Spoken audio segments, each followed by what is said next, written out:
l'efficacité de nos vies de prière. Si vous voulez englober ça dans la dynamique même dans laquelle nous sommes depuis plusieurs années, la prière fait partie du grand lot de vivre l'extraordinaire. Alléluia.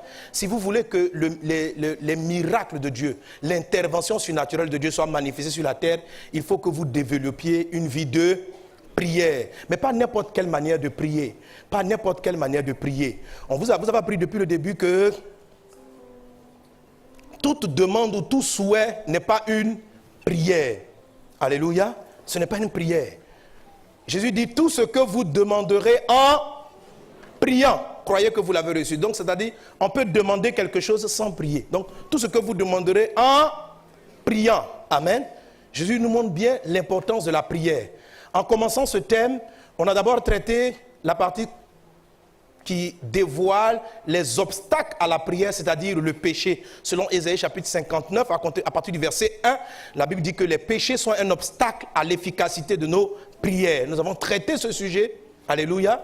Mais maintenant, une fois que le péché est ôté, est-ce que cela suppose que toutes mes demandes ou toute manière de prier, de toute façon, quelle que soit la manière dont je vais exposer mes besoins à Dieu, ils seront exaucés? Non. Tu peux mal prier. Amen. Tu peux mal prier. C'est-à-dire, tu ne pêches pas, tu ne voles pas, tu n'as pas menti, mais la façon dont tu parles à Dieu n'est pas efficace. Et ça n'aura pas les effets escomptés. Quelqu'un est-il avec moi? Quelqu'un est-il avec moi? Amen. Alléluia. Tu peux mal prier, tu peux mal prier. Jésus dit tout ce que vous demanderez en priant. Et les disciples qui avaient compris ce secret sont venus voir Jésus. Ils lui ont dit, apprends-nous à prier. Apprends-nous à prier. Et Jésus n'a pas dit, vous savez déjà prier. Il leur a effectivement appris à prier. Parce qu'il y a une manière de prier. Et qu'il ne s'agit pas de s'adresser comme ça nous passe par la tête, mais il y a une façon de faire. Amen. Donc il y a des personnes qui vivent sainement, qui marchent avec Dieu, mais qui ne savent pas prier. Lorsque les apôtres ont posé la question à Jésus, apprends-nous à prier, c'est parce qu'ils ne savaient pas prier. Mais les apôtres, qui sont-ils? Ce sont des religieux. Depuis, Israël est un peuple pieux. Israël est un peuple qui prie. Tous les Israéliens apprennent la prière depuis leur naissance. Quelqu'un est-il avec moi? Amen. Jésus n'est pas né, il n'était pas en train de prêcher à un peuple païen qui adore des idoles. Ce sont des gens qui priaient l'Éternel. Ce sont les descendants d'Abraham. Mais en observant Jésus prier, ils se sont rendus compte qu'eux, ils ne savaient pas prier. Ce qui veut dire qu'il y a une manière de prier. Donc, ils avaient leur méthode, leur manière habituelle, usuelle de prier. Et en venant poser la question à Jésus, apprends-nous à prier, ils ont reconnu que les prières de Jésus étaient différentes. Ils ont vu que les prières de Jésus étaient efficaces. Ils ont vu que Jésus priait d'une dimension étrange, nouvelle, quelque chose qu'ils n'avaient jamais vu auparavant. Quelqu'un est-il avec moi? Et quand je parle des secrets d'une prière efficace ou améliorer l'efficacité de votre prière, je suis en train de retracer ou faire ressortir l'enseignement de Jésus sur la prière efficace. Mon frère, si tu prends du temps pour prier, autant bien prier. Il ne faut pas passer des heures à dire des choses et puis qui vont aller nulle part. Et puis c'est inefficace. On dit, frère, tu as prié, mais Dieu dit, tu n'as pas prié. Tu vois? Donc si tu as décidé de prier, prie bien en même temps. Amen. Dis à un voisin, prie bien. Alléluia. Donc il faut savoir qu'on peut bien prier et on peut mal prier. Amen. On peut bien demander un sujet à Dieu dans la prière, comme on peut mal l'exposer à Dieu. Et parce qu'on l'a mal exposé, on peut ne pas avoir de réponse. Et le premier secret pour que la prière soit efficace, c'est un état intérieur. Amen. Jésus a dit, et vous devez retenir ça, ça doit être en vous. Jésus a dit, Dieu est un esprit. Il faut que vous en soyez conscients. Dieu est esprit. Et il faut que ceux qui l'adorent, ou ceux qui le prient, ou ceux qui le chantent, quel que soit ce que tu fais, tu en sois conscient qu'il faut que tu le pries ou tu l'adores en esprit et en vérité. Amen. Amen.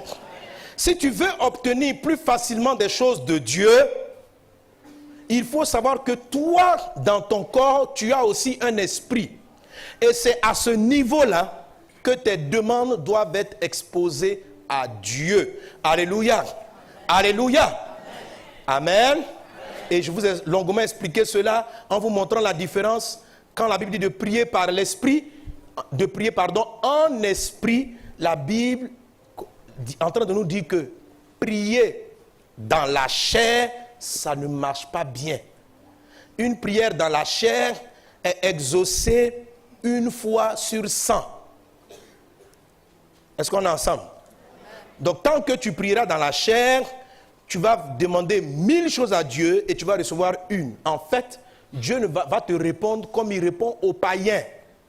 La Bible dit, il fait tomber la pluie sur les bons comme les mauvais. Regarde, mon frère, quand tu regardes les païens, ils ont des visitations divines.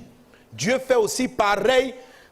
Dieu intervient dans la vie des païens. Toi-même, quand tu ne marchais pas avec Jésus, tu peux dire que tu n'as jamais connu de miracle où tu avais besoin d'argent et quelqu'un a apparu, t'a remis l'argent. Chacun a un témoignage avant sa conversion. Chacun a plus ou moins une histoire où il a dormi, il a fait un songe, Dieu l'a averti des choses qui allaient arriver et il a pris des mesures. Donc on a plus ou moins des expériences spirituelles. Dieu ne trie pas les gens, il le fait pour les païens. Pour les justes comme les injustes. Mais ce qu'il nous apprend dans la prière, c'est que nos prières ne doivent pas être exaucées au même rythme et au même niveau que les inconvertis. Ce n'est pas normal. Est-ce que ta vie est normale en termes d'intervention de Dieu? Est-ce qu'en termes d'intervention de Dieu, ton quotidien ne ressemble pas à ton voisin qui ne marche pas avec Jésus? Qu'est-ce que tu as de plus qu'il n'a pas? Gloire à Jésus, j'ai eu du travail. Les païens aussi ont du travail. Gloire à Jésus, je me suis marié. Va à la mairie. Et tu verras qu'il y a aussi des païens qui se marient. Va dans des endroits des sorciers, des villages où on adore que les fétiches. Là aussi, il y a des mariages. Donc, avoir un mariage n'est pas, je veux dire, c'est puissant. Gloire à Jésus. Mais on ne peut pas prendre cela pour dire, vraiment, le ciel est grandement ouvert sur ma vie. Ta vie doit être exceptionnelle. Quelqu'un dit amen avec moi. Ta vie doit sortir de l'ordinaire. Les païens, lorsqu'ils te voient au bureau, doivent dire, waouh, comment tu fonctionnes? Tu es différent. Est-ce que les gens sont surpris de ta foi ou bien ce qui les étonne, c'est ta Bible? C'est-à-dire qu'on voit une grosse Bible qui sort du sac. Chrétien, avec des versets collés partout. Porte-clés, tout ça, Jésus est là. Cet esprit, on dit, non, lui là c'est un chrétien. Ou bien c'est le fruit de ta vie. La manière dont Dieu intervient. Lorsque tout le monde est coincé par rapport à une situation, ta présence seulement décante la situation. C'est ça qui fait la différence. C'est ce qui va amener les hommes à craindre Dieu, à dire, oh mon ami, qu'est-ce que c'est? Toi, comment tu fais, tu règles tes trucs? C'est ça qui fait la différence. Mais si on ressemble à des païens, tu viens à l'église, mais en termes de résultats, les miracles qui sont dans ta vie, tes enfants vont à l'hôpital comme les enfants des païens. Et ils ont des problèmes à l'école comme les enfants des païens. Ça dit, bon, c'est vrai, Dieu fait des choses dans ta vie, quoi. Mais c'est bien. Alléluia, acclamons Jésus pour ce qu'il fait. Mais il peut faire beaucoup plus. Il peut faire beaucoup plus. Tu peux voir des choses beaucoup plus grandes que celles que tu as vécues jusqu'à présent. Et tu vas les voir dans le nom de Jésus. Tu vas les voir dans le nom de Jésus. Amen. Pourquoi l'extraordinaire n'est pas ton quotidien? Pourquoi le miraculeux n'apparaît pas toujours dans ta vie? Ça peut être dû à ta forme de prière, la façon dont tu t'adresses à Dieu habituellement. La prière, c'est le canal que tu ouvres entre le ciel et la terre, qui permet au miracle qui est dans le ciel de descendre sur la terre. Je dis que ta volonté soit faite sur la terre comme elle est faite au ciel. Quand vous priez, dites, notre Père qui es aux cieux, que ton nom soit sanctifié, que ton règne vienne, que ta volonté soit faite sur la terre comme elle est faite au ciel. Donc ça veut dire qu'il y a déjà la volonté de Dieu au ciel. C'est sur la terre qu'on l'attend. Amen. Donc que la volonté qui est faite au ciel, nous la voyons sur la terre. Et c'est la prière qui fait descendre cette volonté, qui fait descendre le miracle. Donc si tu n'as pas une bonne vie de prière, le miracle va rester, la volonté de Dieu va rester au ciel. Et toi tu vas rester sur la terre avec tes problèmes. Fais descendre le miracle dans ta vie. Amen. Qu'il en soit ainsi dans ta vie dans le nom de Jésus. Alors pour ce faire, il te dit, le canal qui entre le ciel et la terre n'est pas charnel, il n'est pas émotif, il est du domaine de l'esprit. Dieu est esprit et il faut que ceux qui se connectent à lui l'adore, le prie en esprit. Et l'esprit, c'est ton être intérieur. Il y a ton corps, il y a ton âme, il y a ton esprit. Donc quand tu pries, tu dois prier en esprit. Et l'autre développement, c'est lequel? Comment on prie en esprit. Comment prier en esprit? J'avais dit, prier en esprit, ce n'est pas prier dans la chair. J'ai traité cela. Prenez les CD.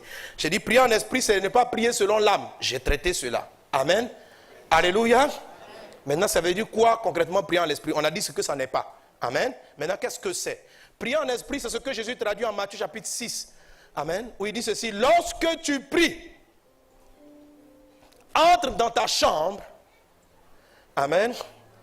Quand tu pries, entre dans ta chambre, ferme la porte. Matthieu 6, 6. Mais quand tu pries, lisons-le ensemble. Mais quand tu pries, entre dans ta chambre, ferme ta porte et prie ton Père qui est là dans le lieu secret. Ton Père qui voit dans le lieu secret te le rendra. Amen. Amen. Dieu est un esprit. Et on dit que Dieu est dans le lieu secret. Le lieu secret, je vais vous expliquer, la chambre dont il est question, ce n'est pas la chambre de ta maison, ce n'est pas un endroit physique, c'est beaucoup plus un endroit intérieur. Quelqu'un est-il avec moi? Tout le monde a une chambre en lui. Tout le monde a une chambre en lui. La prière devient efficace lorsque, dans ta conscience, ça veut dire pendant que tu pries. Il dit quand tu pries, pendant que tu pries, fais un voyage. Prier en esprit, c'est voyager à l'intérieur de soi-même. Quelqu'un est-il avec moi? Quelqu'un est-il avec moi? Pour illustrer cela, c'est un peu comme si vous avez une maison. La cour, c'est ce que les gens du dehors voient. C'est ce qu'on appelle la chair. Amen. Le salon, c'est là où on reçoit ses amis. C'est dans l'âme qu'il y a l'amitié.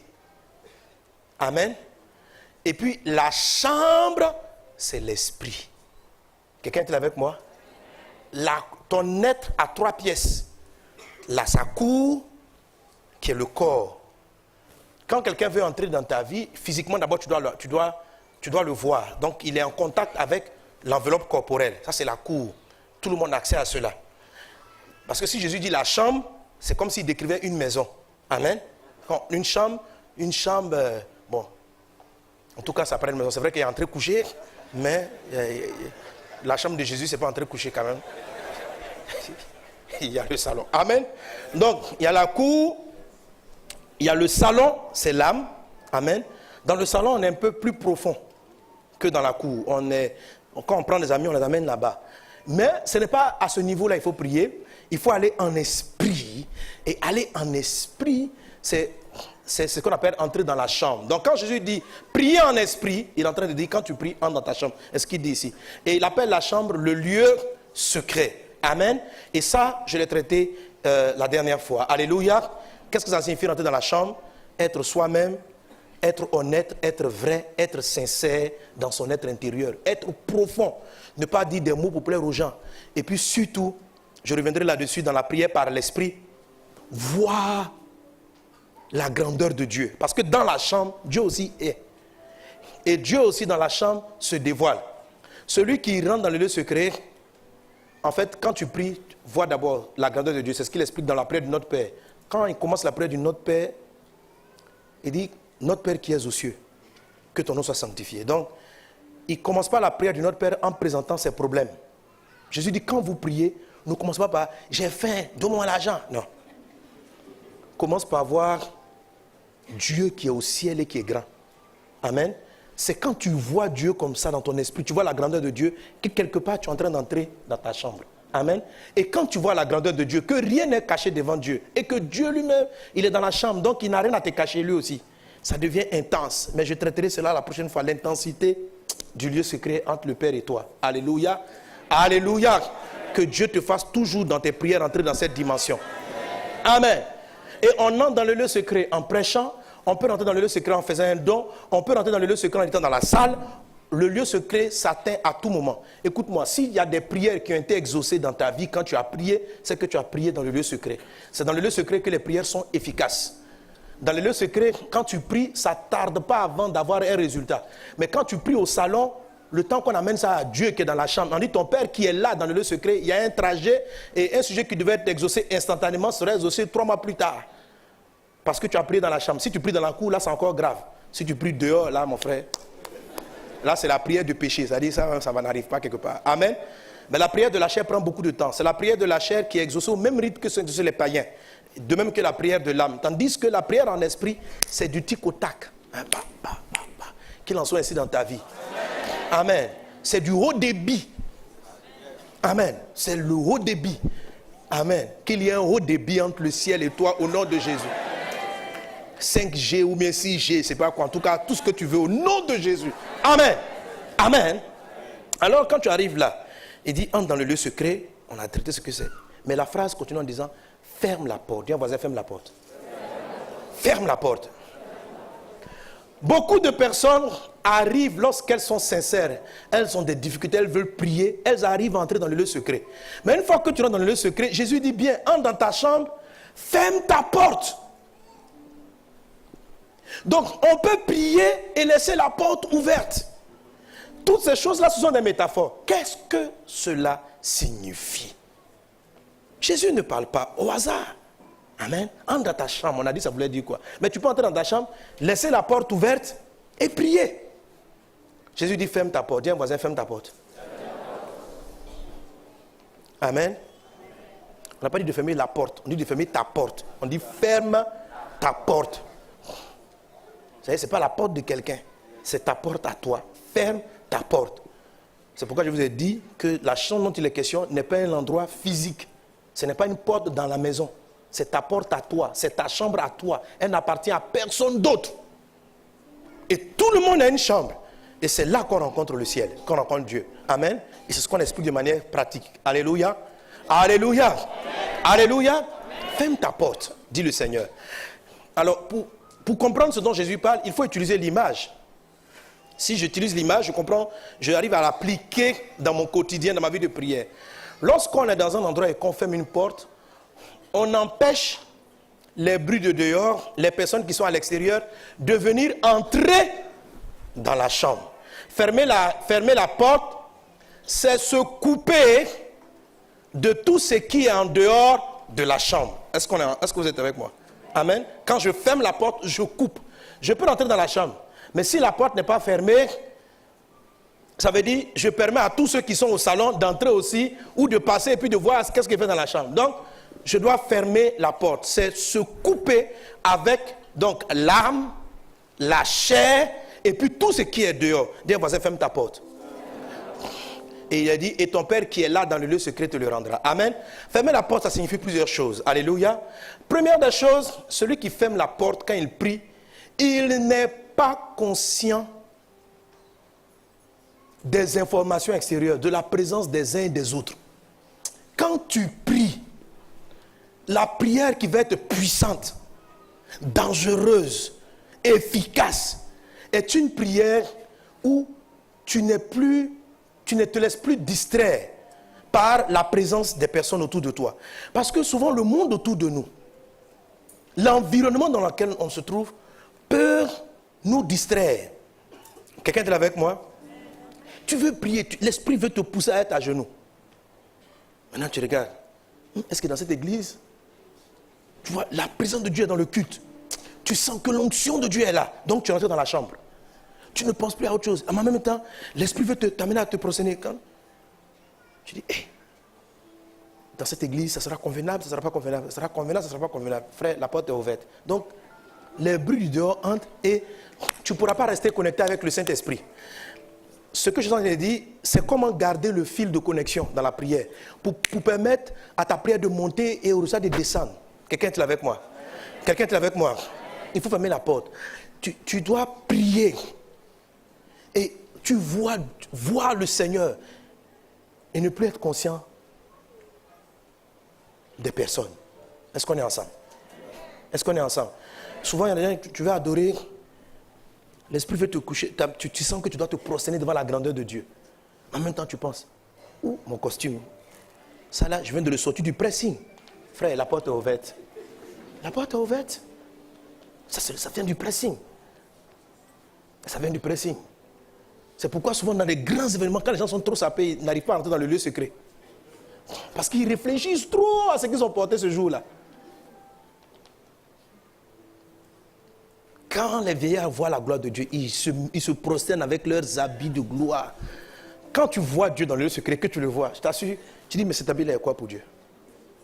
C'est là même, tu es bien sapé, puis tu te traînes bien. Oh mon Dieu!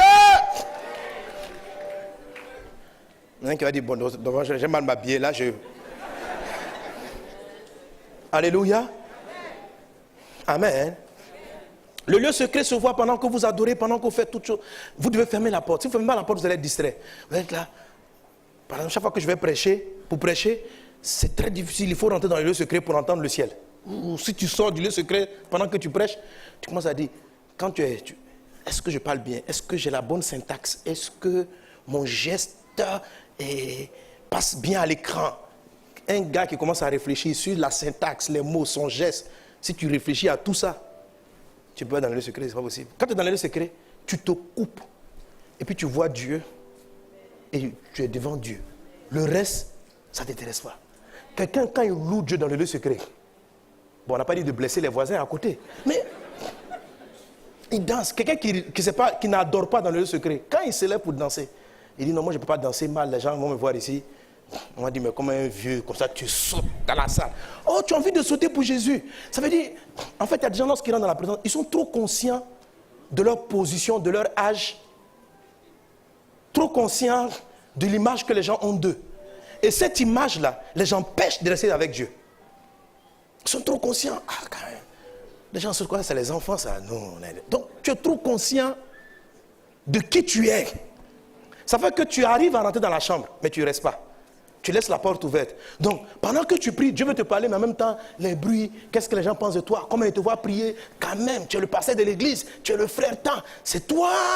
Et Abidjan ici, tout le monde te connaît, tu vois. Dieu veut te parler, mais tu entends les sons. Abidjan, tout le monde te connaît. Oh, la porte est ouverte. Frère, ferme la porte. Dis au voisin, ferme la porte. Amen. Ferme la porte. Ferme la porte. Ferme la porte. Alors souvent on arrive à l'église et les gens on joue des rôles. C'est pourquoi on peut arriver à des cultes. Ce n'est pas qu'il y a des péchés, mais la présence de Dieu ne descend pas parce que beaucoup de gens ne sont pas connectés. Beaucoup de gens ne sont pas connectés. Plusieurs sont là, ils regardent l'habit de leurs voisins, leurs voisines, qui est sa peau dans l'église, comment les chantes sont habillés. Frère, rentre dans le lieu secret et ferme la porte. Ferme la porte. Ferme la porte. Bouscule ton voisin, dis ferme la porte. Et tu arrives comme ça, tu peux rester 1 heure dans la présence de Dieu, 1 heure au culte. Et c'est comme si tu n'étais allé nulle part. Rien ne se produit dans ta vie. Aucun changement. Il n'y a pas de changement pour quelqu'un qui reste en dehors de la chambre. Pourquoi il y a beaucoup de gens qui viennent à l'église mais qui ne sont pas visités par le Saint-Esprit? Parce qu'ils n'arrivent pas à entrer dans le lieu secret. Ton Père qui est là dans le lieu secret, ton Père qui voit dans le secret. Dieu est dans un endroit, il n'est pas ailleurs. Jésus dit que papa est dans le lieu secret. Et ce lieu secret, c'est en toi. Il faut y aller. Quelqu'un est-il avec moi? Hein? Quelqu'un est-il avec moi? Amen. Tout le monde a accès au lieu secret. Mais quand tu arrives là-bas, ne serait-ce que 10 minutes face à face avec papa, avec le vieux, avec notre père. Ouh là là. Si ta porte est fermée, c'est qui va mettre en toi, c'est qui va te dire ce que tu vas recevoir. Quelquefois, tu n'as même pas besoin d'entendre le son de sa voix. Mais simplement, quand tu arrives dans le lieu secret, qu'il n'y a plus de bruit de Dieu et tu es connecté à Dieu, tu vois sa grandeur. Tu ne sais même plus les gens qui sont là. Dans l'église, tu te prosternes, tu l'adores. Qui est comme toi, papa? Et ce n'est pas des mots empruntés. Tu pries avec ton cœur et tu parles à Dieu. Même si c'est 10 minutes de prière, ce que tu vas dire en ce moment est exaucé. Tu n'es pas exaucé parce que tu ne vas pas là-bas. Ou bien quand tu y arrives, tu ressors parce que ta porte est ouverte. Dis, voisin, ferme la porte. Ferme la porte. Que Dieu nous aide à être des personnes connectées. Dimanche, quand vous venez au culte, parce que c'est bien de venir dans la présence de Dieu. La Bible dit que lorsque 2 ou 3 sont assemblés en son nom, il est présent. Je vous assure, c'est merveilleux dans la présence de Dieu. Mais il faut que vous appreniez à rentrer dans le lieu secret, quelles que soient les personnes qui sont avec vous. Il faut que vous appreniez à rentrer dans le lieu secret, même quand vous êtes chez vous à la maison. Quelqu'un est-il avec moi? Donnez-moi amen à Jésus. Donnez-moi amen à Jésus. Ouvrez vos Bibles avec moi encore dans le livre de Matthieu chapitre 26. On va lire ce texte. Priez et terminer avec.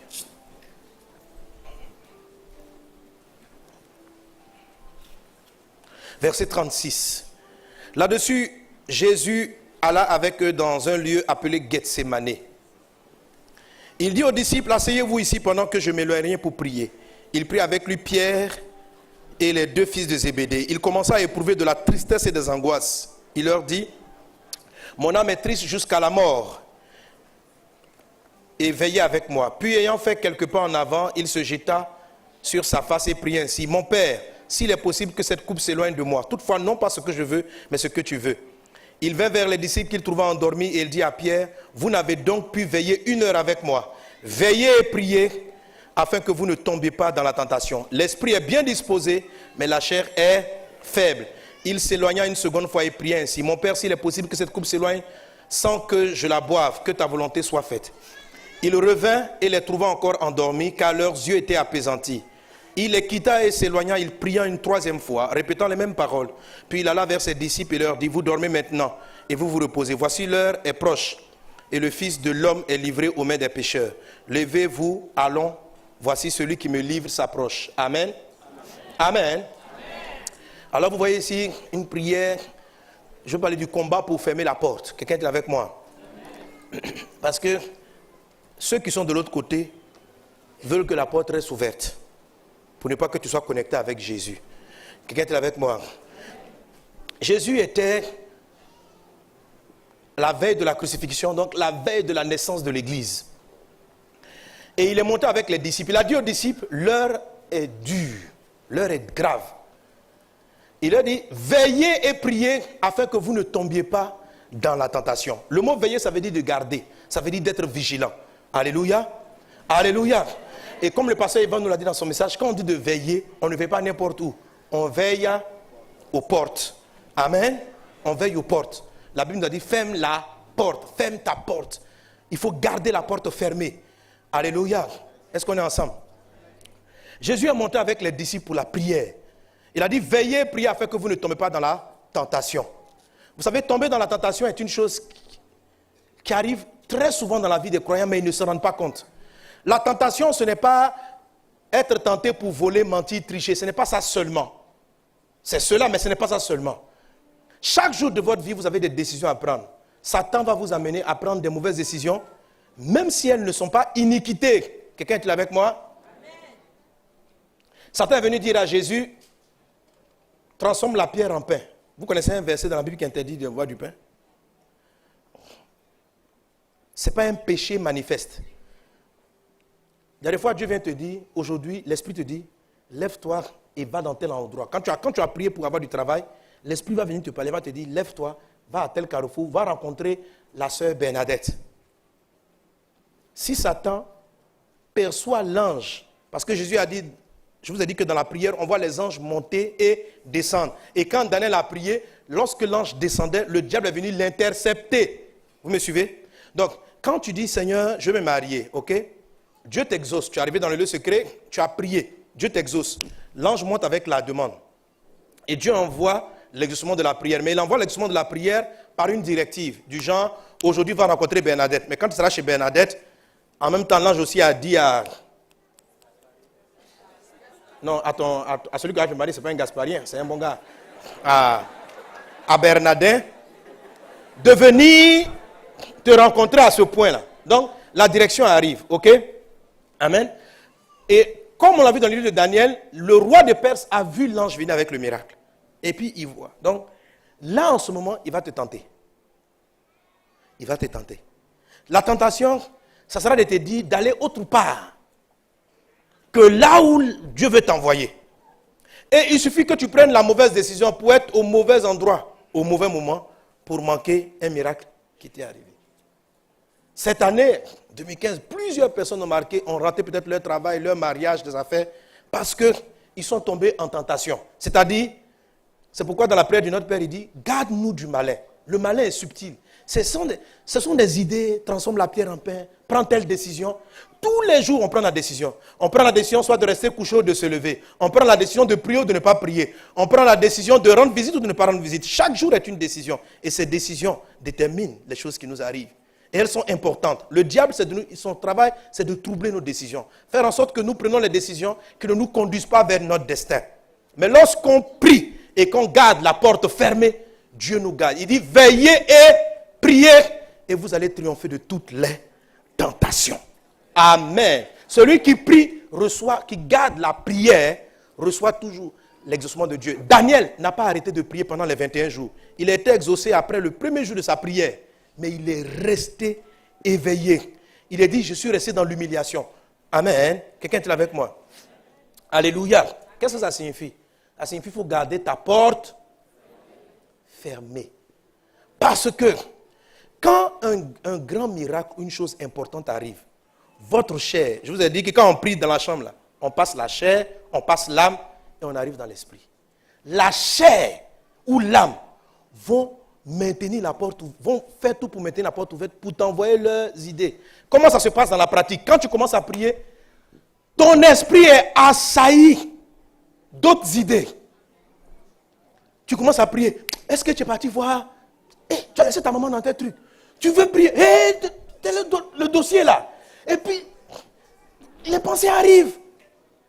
Oh, tu veux rester seul avec Dieu. La porte est ouverte. C'est pourquoi les pensées quittent la chair, quittent l'âme et rentrent dans la chambre avec toi pour venir jouer avec toi dans la chambre où tu veux parler à Dieu d'un problème sérieux. Père, tu as dit que c'est à la sueur de nos fronts qu'on mangera le pain. Oh, papa, ouvre-moi les portes. Et Dieu veut t'envoyer le travail. Et la chair ouvre la porte. C'est pas que tu n'as pas fermé la clé. Tu dis quoi, mon ami? Est-ce que tu as appelé Francine quand elle a accouché? Tu l'as appelée? Non, est-ce que tu as appelé Francine? Non, tu dis, attends, tu veux prier. Francine, l'idée de Francine, est-ce que tu as appelé, là, dans ta prière, où tu avais Jésus? Tu as appelé Francine. Tu dis, bon, ok, je vais l'appeler. Mais est-ce que tu as appelé François? Je vais l'appeler. Mais si ce n'est pas que François, frère, Jésus a dit ceci, l'esprit est disposé, la chair est faible. La chair, quand l'esprit veut prier, la chair va combattre, surtout lorsque vous êtes au bord d'un grand exaucement. Jésus s'apprêta à faire naître l'église. Il dit aux disciples, maintenant on va prier. Mais les disciples, ce jour-là, la chair dit, nous allons dormir. L'esprit était disposé, prions. Ce jour-là, Dieu voulait leur donner la puissance pour résister au diable. Mais il n'a pas pu. Parce que chaque fois qu'il veut prier, la chair rentre dans la chambre. Tu dors. Tu dors. Écoutez, quand de grandes choses divines vont se produire dans votre vie, votre chair sera beaucoup complice du diable pour vous distraire et vous empêcher d'être dans le lieu secret pour recevoir des directives. Elle va vous parler. Vous allez avoir... En ce moment-là, vous priez, vous n'arrivez pas à prier. Dès que tu fermes les yeux, tu dors. Oh Père! Oh mon Dieu! Alors quand c'est comme ça, quand vous sentez que la chair ne veut pas te permettre de prier, c'est là que vous devez intensifier. Ça veut dire que quelque chose de bon est en train d'arriver et qu'on veut te distraire. Quelqu'un veut te défocaliser de l'essentiel. Donc en ce moment-là, frère, sois violent. Le mot veiller, ça parle de sois violent avec la chair. Je ne vais pas dire de te chicoter. Non. Amen. D'abord, quand c'est comme ça, quand c'est le sommeil qui t'attrape, évite de prier à genoux. Parce que si tu te mets comme ça, tu ne vas pas t'élever. Et le sommeil va t'attraper là. Le temps de comprendre, tu es par terre sur le côté. On dit, tu fais quoi ici? Je prie. Non, tu ne pries plus. Tu es en train de faire des rêves. Amen. Quand vous êtes dans des périodes comme ça, vous sentez que votre chair ne veut pas vous lâcher, ne priez pas dans le lit. Là, le sommeil est assuré. Soyez veillés et priez. Mettez-vous debout. Allez même dehors où il y a les moustiques pour qu'ils piquent la chair. Alléluia. Pour que l'esprit puisse. Amen. Bon, c'est un conseil. Il ne faut pas aller prendre un palu aussi, donc il ne faut pas chercher les moustiques. Mais soyez violents. Je vais vous dire, Jésus a dit aux disciples, priez. Mais la chair les a empêchés de prier. La chair les a empêchés. Et quand vous êtes dans cette situation, regardez Jésus, il se mettait, il priait, il criait, il était, soyez violents sur vous-même. Ne vous laissez pas pour dire, oh Dieu, je ne suis pas concentré. Concentre-toi. Pas dire, oh là, je n'arrive pas à me connecter. Débrouille-toi. Connecte-toi. Amen.